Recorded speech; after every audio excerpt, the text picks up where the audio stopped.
So on this series, I've been talking about films that are so bad that they're entertaining, but I also want to use this platform to talk about films that I consider to be criminally underrated, like the Delta Force. And with the world in such a negative state right now, I think we could use some more positivity. So I'm going to give that to you in the form of my favorite buddy cop film.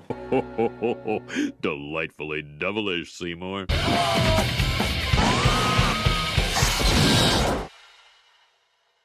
Yes, everybody, welcome back to Delightfully Devilish, the show where we discuss films that all at once meet the criteria of being the good, the bad, and the ugly. I'm your host, Jukebox Harry, and today we're going to look at one of the most shamelessly 80s films of all time, Tango and Cash. I want to start by saying that Sylvester Stallone is my hero and my favorite movie star of all time. And as a child, I considered Tango and Cash to be one of the greatest films of all time. So I was terrified about watching it as an adult and then not enjoying it as much as I did when I was younger, because that's what happened with Over the Top and Judge Dredd. In watching the film for this video, this was the third or fourth time that I watched Tango and Cash, and the first time I'd seen the movie in about 7 years. And I honestly have to say that the film still holds up. And the reassurance that Tango and Cash was still so great is honestly the nicest feeling I've gotten ever since coronavirus turned the entire world to shit. So I want to share the happiness that this film brought to me in this trying time with you. Tango and Cash starts with our first look at Sylvester Stallone as Ray Tango, and his aesthetic is very much against type. Rather than a muscular Superman, he actually looks a lot more like Clark Kent this time. We also get a taste of the film's very 80s theme, which is pretty catchy. Alright, I'm going around.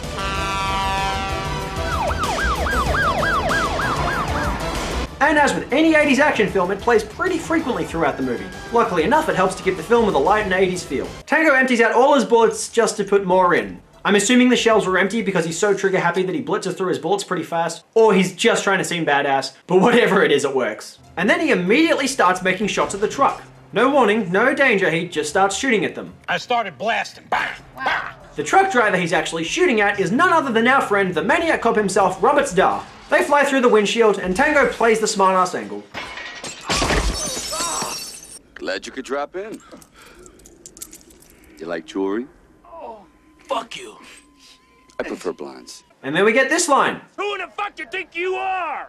He thinks he's Rambo. Rambo is a pussy. We are a few minutes into Tango and Cash, and it already made the most shamelessly meta joke of any movie in the 1980s. This is the kind of joke they would have reserved for a self-referential throwback like they did in The Expendables 2. Who is next? Rambo? But no, they used it shortly after Rambo 3 had come out instead. The standard for humor in films was a lot different back in the 1980s, but Tango and Cash pushes the boundaries so shamelessly, and we're not even 5 minutes into the movie just yet. Tango starts shooting again, this time right at a gas tank. It's never explained how the cops failed to find the drug when they were searching the truck. One of the officers even claims he found gasoline in there. Did you check the first panel? It's full of gas, sir.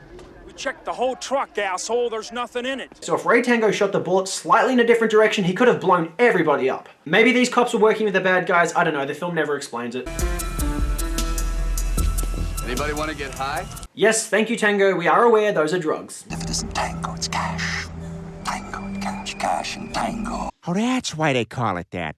And without even knowing who these bad guys are, we immediately learn that they plan to eliminate the heroes. One of them is Hollywood badass Jack Palance, who we later learn likes to sniff mice. And another is the bad guy from Kurt Russell's Big Trouble in Little China. So it's a reunion for Jack Burton and David Lopan. In comes Kurt Russell as Gabriel Cash in his gorgeous car, and then in comes an Asian assassin who successfully shoots him twice, but apparently doesn't injure him. Cash shoots back and completely misses, but apparently that's enough to scare the assassin away. And thus we begin another action scene before the film is even 10 minutes in. Cash comes in with a gun that has a laser scope bigger than the gun himself. He commandeers a car and chases the bad guy, and the two of them manage to hit basically every single car in the parking lot. They even smash into a couple who just happen to be fucking in there. This concludes 8.5 minutes in with a couple of smart-ass quips. What's the matter, Ace? Got a little headache? You crazy guy! I believe in perestroika! Welcome to America.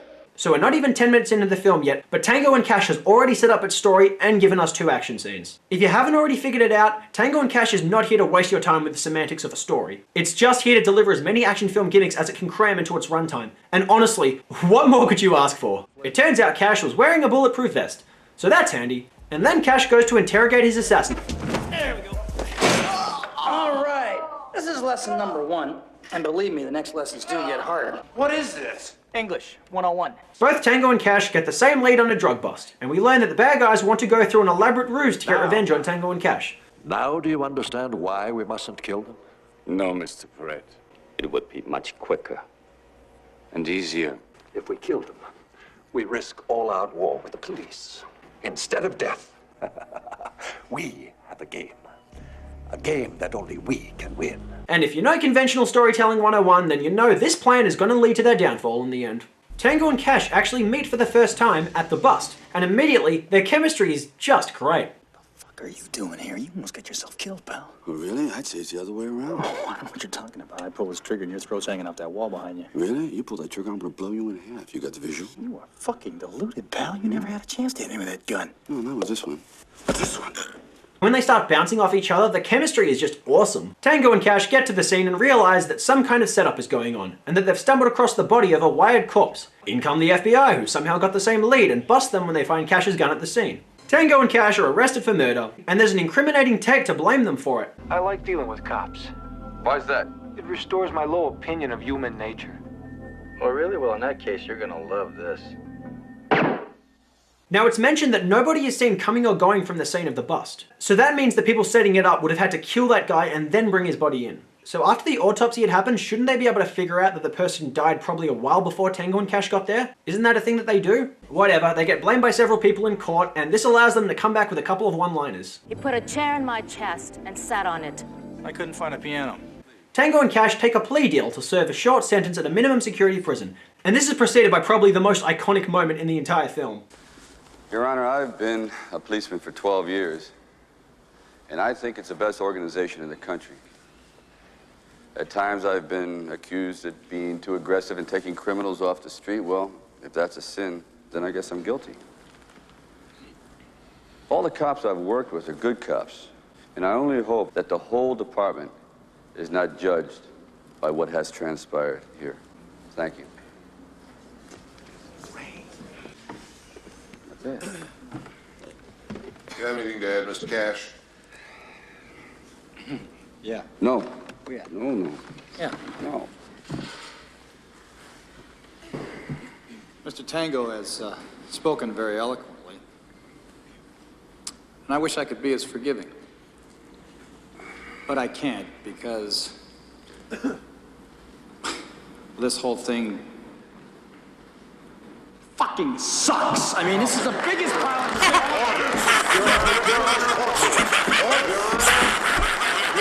As a kid, I absolutely pissed myself at this scene. As an adult, it's still funny. But what I also like about this scene is it goes to show the contrast between Tango and Cash. Both of them are honest police officers who hate having to take the plea deal, but they both respond to it in incredibly different manners. Tango conducts himself with a lot of professional etiquette and respect, but Cash is just raw and brutally honest about it. The pair get sent to a minimum security prison, but somehow end up at a maximum security one. What do you mean they're not there? They were transferred off the bus somewhere down near Victorville. We gotta find them. Now this is actually a pretty big plot hole. The prison shouldn't have accepted them if they weren't registered to come there. And when they were getting taken to prison, it should have been getting monitored with incredible security. But remember, this is one of those films you can enjoy if you ignore the story errors. We get to see both of their butts. Nice. Nice. Nice. We don't get any dong, but that's at least something. And then we get this inevitable joke. What are you doing? What are you doing? What are you doing? Relax. Soap. And don't flatter yourself, Pee-wee. I don't know you that well. Oh! Gay, so gay. For all the over-the-top jokes in the film, the one time they choose to be subtle is on the subject of prison rape. Tango and Cash walk through the prison, nonchalantly confronted by the faces of countless men they've put away. I don't think rehabilitation's worked in here, do you? Oh, they're just misunderstood, really. And then they spot the chin again. I loved you in Conan the Barbarian. The makeup department put blood on this guy's face without understanding that you need an open wound to bleed. Cash gets incredibly obese black man as his cellmate. Excuse me, I'm not incredibly obese black man. I'm incredibly black obese man. All right, my bad. And Tango gets Clint Howard because it wouldn't be an 80s movie without him. You see that? I killed him. Honestly, this guy has such a natural flair for playing bit-part psychopaths, so he perfectly suits the role. Tango and Cash get dragged from their cell to be tortured by the other prisoners, and Jack Palance is there in the shadows. Jack Palance makes a pretty solid villain in this film, simply because of his legacy as a great Hollywood actor. His gruff nature still holds up in his old age. But that makes this film so much more hilarious when you compare him to the film's secondary antagonist. Taunty Tango. You're a pretty boy, aren't you? I'm panicking. How'd you like me to change it for you? This is the same guy that played Leon in Blade Runner. Tortoise? What's that? You know what a turtle is? Of course. Same thing. Do you make up these questions, Mr. Holden? Or do they write them down for you? And in this film, he tries to talk like a character from a Guy Ritchie movie. I'll cut your bloody throat. You ain't your thing out the hole? and tighten the lovely Windsor knot for you, eh? What, were you playing the Lock, Stock and Two Smoking Barrels video game? This is one of the most unconvincing accents I've ever heard. This guy sounds like he can only speak in vowels. It just helps to add unintentional hilarity to an already intentionally hilarious film. The funniest thing about this character is originally he was only meant to have 2 scenes in the film. But when shooting began, Brian James improvised a Cockney accent just to give something to his character, and Sylvester Stallone loved it so much he had the entire script rewritten to give him a much bigger part in the film. So they actually rewrote the film so that the guy with a terribly fake accent actually had a much bigger role. Honestly, good move. Not objectively, but it helps to make this film a fun trash feature. You fucking wanker! You wanna cut my joke? Go ahead. Huh? You wanna cut my fucking head off and use it for a fucking basketball? You can bowl the motherfucker for all I care. Just don't let him do it. I don't wanna get killed by this limey immigrant jerk-off. I wanna get killed by an American jerk-off. I'm pretty sure Kurt Russell improvised that entire scene because no one in their right mind would write or direct that rant, but given the troubled production behind this film, it could go either way. In comes Zadar again. You don't look so tough now, do you? Do you fuck? He literally said ya. He gets attacked by 2 maniac cops. Just watch Kurt Russell's punch right here. And then Sylvester Stallone's kick right here. I had such a fun time watching this movie, I didn't care about how unrealistic these were. They just helped to give the film a dumb fun legacy. This riot continues until Tango and Cash get tied up and electrocuted. And watch as these 2 stars pretend they're getting electrocuted.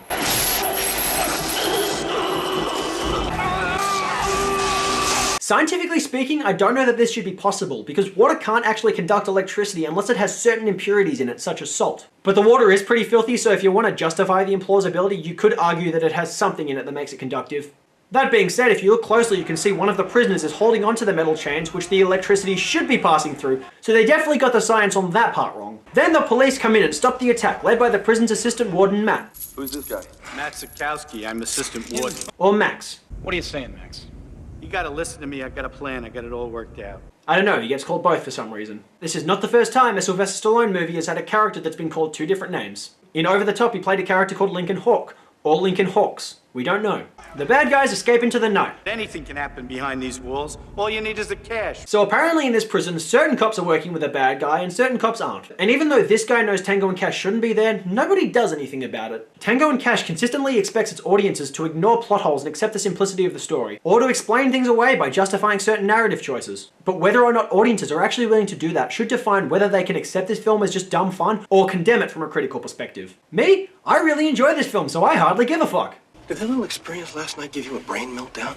I don't know about you, but I have a slight aversion to getting foobar. What's foobar? Fucked up beyond all recognition. I love that word, foobar. I did some research and it turns out that's actually a military term. Just like the word snafu, situation normal, all fucked up. And this film comes from a time way before LOL and LMFAO actually existed. I am just so happy that a word like foobar exists. With the help of Matt, or Max, Tango and Cash begin escaping, and the fact that the movie so casually works a prison escape into its narrative is awesome. Prison escape movies are often exhilarating in their own right, and Tango and Cash manages to be one without making that the sole focus of the narrative. And I want to make a little note here. This is the point in the film where I actually turned off my MacBook and stopped taking notes because I was having such a good time watching this film that I just wanted to sit back and enjoy it. And for me, that was the best feeling in the world. Matt is found dead, and apparently the Chin is working with the corrupt cops now. Do not try to figure out how much the cops are working with the criminals, it was not meant to be deconstructed. Your friend Max walked you right into a trap.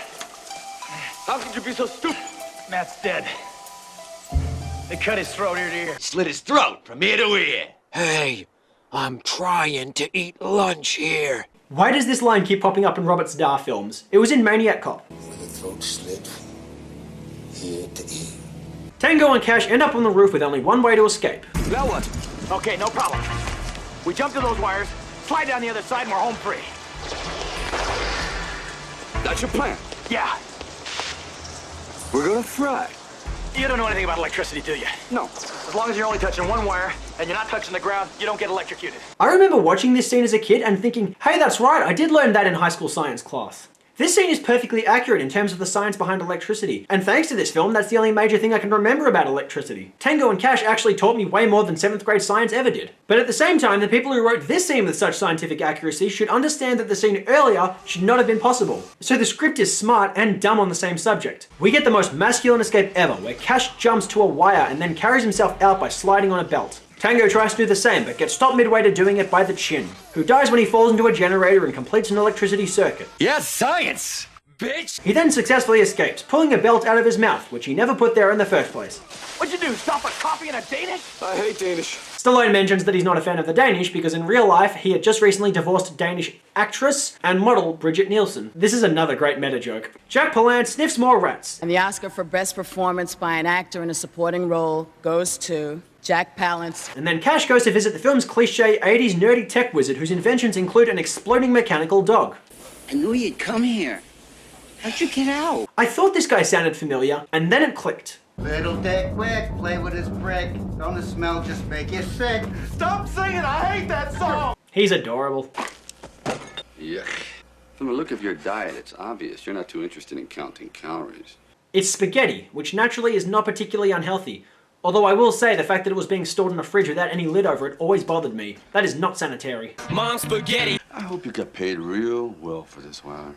You want to split it?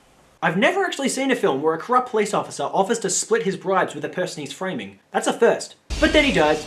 Cash goes to uncover the audio genius who edited recordings of Tango and Cash to make it sound like they confessed to a crime. Cash starts interrogating him by doing this.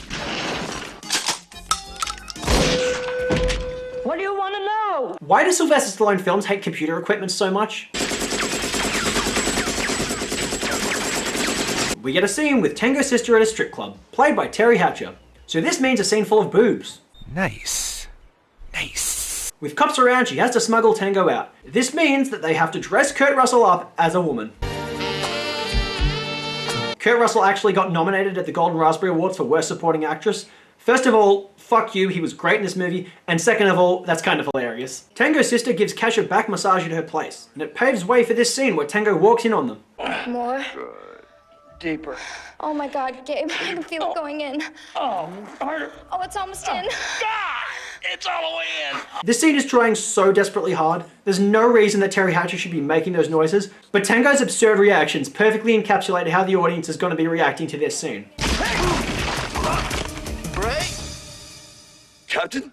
Is this the way you screen all your guests? I get it. Cash gives him a tape that proves the one used at the trial was fraudulent. They track down Cockney Boy.